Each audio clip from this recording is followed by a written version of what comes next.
Disney's 5-Minute Girl Power Stories. Today's story, Sleeping Beauty, an amazing team. Aurora loved being a princess, but after spending so many years in a quiet cottage, her life at the castle was often a bit overwhelming. One day, Aurora was embellishing a flag for the upcoming joust. The whole kingdom gathered at this exciting event to watch knights compete on horseback, but Aurora noticed Samson, Philip's horse, was refusing to follow the stable hand into his stall. "The prince is traveling, so the horse won't get to compete in this joust," the stable hand said. "It seems like we both could use some fresh air," Aurora said to Samson. "I'd like to take you somewhere special." But it was an awkward ride in town. Samson and Aurora had trouble finding a rhythm.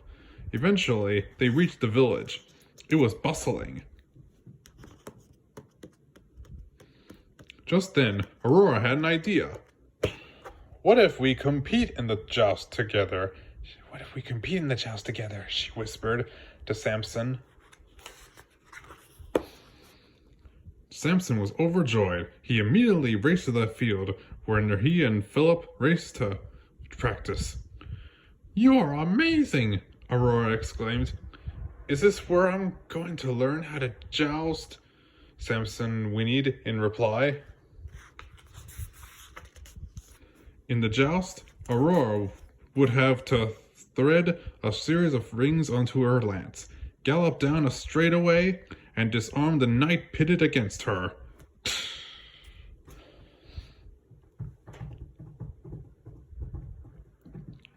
On the night before the tournament, Aurora revealed her plan to her parents. "Since Philip won't present for the joust tomorrow, I'd like to compete in his place." After a brief silence, her mother spoke. "You're a new kind of princess," she said. "It will be our honor to have you participate."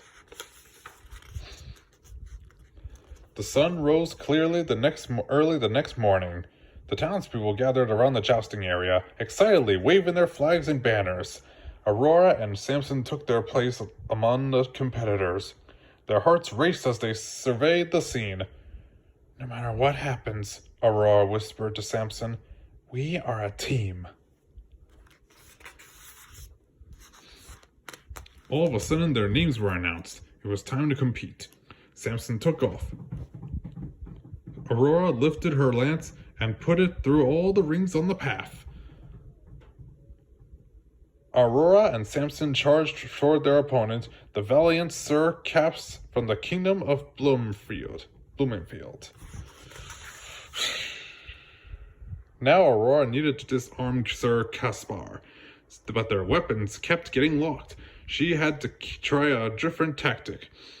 While Aurora was thinking of a new plan, Sir Caspar sent her lance flying through the air. With their weapon gone, Aurora and Samson were defeated. At the end of the day, the winners were announced. Aurora and Samson ended up in 4th place. "Not bad for our first tournament," Aurora said with a wink. She and Samson made an amazing team. The end. That shall do it for today.